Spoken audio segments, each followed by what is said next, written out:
बिस्मिल्लाहिर्रहमानिर्रहीम। अस्सलाम वालेकुम नाज़रीन, आप यूट्यूब चैनल देख रहे हैं। मैं इमरान खान। सुहेल आफरीदी खैबर पख्तूनख्वा से चलता है। कुछ अर्सा पहले तक खैबर पख्तूनख्वा में भी कोई नहीं जानता था, किसी को नहीं पता था कि सुहेल आफरीदी कौन है। वो एक नॉर्मल एमपीए था, फिर वो मिनिस्टर बना और इमरान खान साहब ने उसको वज़ीर आला बना दिया। अब जब वो वज़ीर आला बना तो पंजाब के लोग तो उसको नहीं जानते। पंजाब के लोगों को तो पता भी नहीं है कि सुहेल आफरीदी कौन है, इसका कबीला क्या है, इसका हसब नस्ब क्या है, कुछ भी नहीं पता। लेकिन पंजाब के लोग ये जानते हैं कि ये इमरान खान का नामजद करदा आदमी है। इमरान खान जिसको भी नामजद करेगा, वो जब भी पंजाब में आएगा, लाहौर में आएगा, लोग ऐसे ही इज्जत करेंगे। तो आधा काम जो है वो तो लोगों ने कर दिया और बाकी का आधा काम टिकटॉकरों ने कर दिया। ये ज़हनी मरीज है टिकटॉकर सारे पंजाब के अंदर जो हैं। ये चंद सहेलियों को इकट्ठा करके इनकी हुकूमत बना दी गई है और एक जाली सरकार बना दी गई है। नवाज शरीफ और आसिम मुनीर साहब का गठजोड़ है, उसके नतीजे में नवाज शरीफ की बेटी आकर वज़ीर आला बन गई। मैंडेट भी नहीं था इसके पास, फिर भी लाके इसको वज़ीर आला बना दिया। ये अपनी सीट भी महर शराफत से हार गई थी, इसके बावजूद ये वज़ीर आला पंजाब बना दी गई। बन तो नहीं सकती कभी भी, यानी ये औरत अगर कोई 50 दफ़ा भी इलेक्शन लड़े तो ये वज़ीर आला नहीं बन सकती पंजाब की। उसकी वजह यह है कि अब मैंडेट इनके पास आना ही नहीं है। जो गंद इन्होंने मार दी है ना पाकिस्तान की और पंजाब की आवाम के साथ, जो जुल्म और ज्यादती कर दी है, ना कभी इनको किसान वोट देगा, ना कभी मजदूर वोट देगा, ना कोई मेहनत कश इन्हें वोट देगा, ना कोई तालिब इल्म इन्हें वोट देगा, ना कोई उस्ताद इन्हें वोट देगा, ना कोई बेचारा सरकारी मुलाजिम इन्हें वोट देगा। इन्हें वोट अब कोई नहीं देता। जो कुछ इन्होंने पंजाब की आवाम के साथ कर दिया है, और गरीब तो वैसे ही इन्होंने कुचल दिया है, तो वोटों वाली तरफ से तो इनको ना है। हाँ, जब तक इनको कोई फील्ड मार्शल इनका वाकफ बन जाए, कोई आर्मी चीफ इनका वाकफ बन जाए, कोई बूट शूट इनको मिल जाए पॉलिश करने के लिए, और उस पॉलिश के नतीजे में ये हुकूमत में आ जाए, तो वो एक अलग बात है। बहरहाल आधा काम अवाम ने कर दिया, आधा काम पंजाब की हुकूमत ने कर दिया और काम पूरा हो गया। जो काम करने के लिए सुहेल आफरीदी आए थे, और सुहेल आफरीदी को भी शाबाश मिलनी चाहिए कि इमरान खान साहब ने एक ठीक आदमी को चुना, और जिस आदमी को वो लेकर आए उसने कम से कम पंजाब को एक मरतबा झंझोड़ा है। अब देखना यह है कि पंजाब की जो सियासी क़यादत है, यहाँ के MNAs, MPAs, यहाँ के टिकट होल्डर्स, ये सारे लोग अब किस तरह इस सारे मामले को कैश करते हैं। ये जो एक थोड़ी सी तहरीक पैदा हुई है, इस तहरीक को बड़ी तहरीक में कन्वर्ट कैसे करते हैं, ये आने वाले दिनों में पता चलेगा। अच्छा नादरीन, उमर चीमा के घर जाने की कोशिश की सुहेल आफरीदी ने। ये बताया सलमान अकरम राजा साहब ने कि जनाब सुहेल आफरीदी साहब को जाना था उमर चीमा साहब के घर, लेकिन क्योंकि उमर चीमा साहब का घर जो है वो छावनी में है, कंटोनमेंट में, तो कंटोनमेंट में जनाब उन्हें रोक दिया गया, उन्हें नहीं जाने दिया गया। तो अब वो कह रहे हैं जी हम आज दोबारा जाने की कोशिश करेंगे। लेकिन कल उन्होंने जाना चाहा तो छावनी के अंदर घर है कंटोनमेंट में, तो कंटोनमेंट को पाकिस्तान से बाहर तो नहीं है ना। वज़ीर आला कंटोनमेंट में क्यों नहीं जा सकता? कंटोनमेंट किसी के बाप की जागीर तो नहीं है। कंटोनमेंट जो है वो एक छावनी का इलाका है, लेकिन पाकिस्तान का हिस्सा है। अब वो कोई भारत में थोड़ी है जहाँ पे वीज़ा लेकर जाना पड़ेगा, तो वज़ीर आला को वहाँ पे जाना चाहिए। वो कह रहे हैं जी आज के दिन में दोबारा कोशिश करेंगे, और बदसलूकी की तवक्को की जा सकती है कि हमारे साथ बदसलूकी भी की जाए।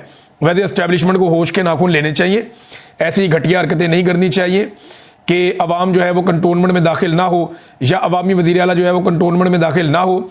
जब कंटोनमेंट के लोग पूरे पाकिस्तान में फिर सकते हैं, तो पाकिस्तानी जो है वो कंटोनमेंट में क्यों नहीं जा सकते? ये क्या बकवास है? इंडिया कंटोनमेंट खत्म कर रहा है और पाकिस्तान के अंदर जनाब कंटोनमेंट के अंदर अवामी वज़ीर आला नहीं जा सकता। ये हालात पैदा कर दिए। वो सुहेल आफरीदी फूड स्ट्रीट गए कि जनाब फूड स्ट्रीट में जाऊंगा, वहां जाके खाना खाना था रात का, और इस बात का बड़ा खदशा था क्योंकि अंदरून शहर में बहुत ताकत है पाकिस्तान तहरीक इंसाफ की। तो लोगों ने बहुत रश लगा दिया जहां जहां से वो गुजरे। सुहेल आफरीदी खुद रुक के नारे लगवाते रहे। अब जब वो फूड स्ट्रीट गए तो उनके जाने से पहले फूड स्ट्रीट की लाइटें बंद करके पूरी फूड स्ट्रीट ही बंद करवा दी। अंदाजा करें ये निज़ाम कितना डरा हुआ है। वो भैया एक बंदा खाना खाने जा रहा है, वहाँ बेशुमार लाइटें लगाई गई हैं, वो रात को जागने वाला माहौल है। एक मेहमान वज़ीर आला आया है, और अगर वो फूड स्ट्रीट में जाके खाना खा लेगा तो आपको तो चाहिए था स्पेशल एहतमाम करते, वहाँ सिक्योरिटी का बंदोबस्त करते, वहाँ पे ज़्यादा लाइटें चलाते, वहाँ के होटल वालों को कहते कि अगर ताखीर भी हो जाए तो आपने परवाह नहीं करनी। एक मेहमान वज़ीर आला आया, उसको वहाँ खाना खाने देना है। इन्होंने क्या किया? इन्होंने लाइटें बंद करवा दी, फूड स्ट्रीट ही बंद हो गई। अंदाज़ा करें आप। यानी कोई वफद आ जाए ना गैर मुल्की, छोटा मोटा कोई थर्ड क्लास मुल्क का भी कोई गवर्नर आ जाए या कोई हुक्मरान आ जाए, तो ये क्या करते हैं? ये सारी सारी रात लाइटें जला के रखते हैं। ये जनाब शाही किला आधी रात को खोल देते हैं, ये हजूरी बाग के अंदर बड़े बड़े प्रोग्राम करवाते हैं, लेकिन एक सूबे का वज़ीर आला आया और वो अवामी मुंतखब नुमाइंदा है, वहाँ गुडविल जेस्चर देने की बजाय फूड स्ट्रीट की लाइटें बंद कर दी। ये तो अच्छा, मैं वैसे ये देख रहा हूँ कि मरियम नवाज ने कोशिश करनी है नवाज शरीफ का रिकॉर्ड तोड़ने की, लेकिन नवाज शरीफ का रिकॉर्ड इतना आसान नहीं है तोड़ना। जुल्म, बर्बरियत, 2 नंबरी, फ्रॉड और बूट पॉलिश में नवाज शरीफ साहब ने जो मुकाम हासिल किया है, ये बहुत मुश्किल है कि कोई और ज़हनी मरीज वो मुकाम हासिल कर सके। अब मेरे पास एक बड़ी मज़ेदार खबर है, बहुत ही ज़बरदस्त खबर है। मैं आपको 1-2 दिन में खबर निचोड़ कर रहा हूँ। मैं आपको खबर दूंगा टिकटॉकरे आला के हवाले से, बड़ी कमाल खबर है, आप बहुत एंजॉय करेंगे। सिर्फ मुझे 2 दिन और दे दें, मैं इस खबर को ज़रा थोड़ा सा और पॉलिश कर लूँ, ज़रा 1-2 सोर्सेज और चेक कर लूँ, आपको बड़ी इंटरेस्टिंग खबर दूंगा इनके हवाले से, और ऐसी खबर दूंगा कि ये खुद भी सर पकड़ के बैठ जाएंगे कि ये खबर बाहर कैसे निकली। जिले शाह के घर जाना था, नईम हैदर पंजूसा साहब ने कहा था कि ये जिले शाह के घर जाएंगे, और मुझे लगा कि शायद आज कल दिन में ये गए भी हैं, लेकिन वो पता चला कि जिले शाह की फैमिली को शहर से बाहर कहीं और शिफ्ट कर दिया, और ये पंजाब हुकूमत ने किया, ये उन्होंने इल्ज़ाम लगाया। अभी कुछ एक्टिविटीज़ और हैं जो सुहेल अफरीदी ने आज के दिन में लाहौर में करनी है, देखते हैं कि और कितना ज़्यादा मोमेंटम वो बनाते हैं। लेकिन इसको एक कामयाब दौरा ही कहा जाएगा। किसी भी सियासी शख्सियत को ऐसा दौरा मिल जाए जहाँ पे रुकावटें भी हों, तंग भी किया जाए, गिरफ्तारियाँ भी हों। अब 11-12 बंदे तो वो गिरफ्तार हो गए हैं जो उनके साथ वफद के साथ साथ जा रहे थे। 11 बंदे बताया जा रहा है कि वो गिरफ्तार हो गए, और लाहौर में तो बेशुमार गिरफ्तारियाँ हमेशा होती रहती हैं, मजीद गिरफ्तारियाँ भी की गई हैं, तो ये बड़ा एक माहौल बना हुआ है। अब नाज़रीन, मुझे एक बात समझ आ गई इस सारे एपिसोड से कि पाकिस्तान की जो मिलिट्री एस्टेब्लिशमेंट है या जो फौजी क़यादत है, वो हमेशा से तलबा तंजीमों के खिलाफ क्यों रही है।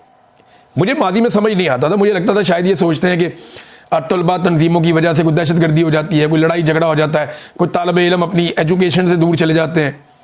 भाई अगर तालिब इल्मों को आपने सियासत से दूर रखना है तो आप पॉलिटिकल साइंस का मजमून ही ख़त्म कर दें, आप माशरती उलूम ख़त्म कर दें। भाई सियासत तो वो अपने निसाब के अंदर पढ़ते हैं, तो फिर ये कैसे हो सकता है कि आप उन्हें सियासत से मुकम्मल तौर पे दूर रखें। सियासत से उनका आईनी हक है, ये आइन के अंदर लिखा है, कानूनी हक है उनका।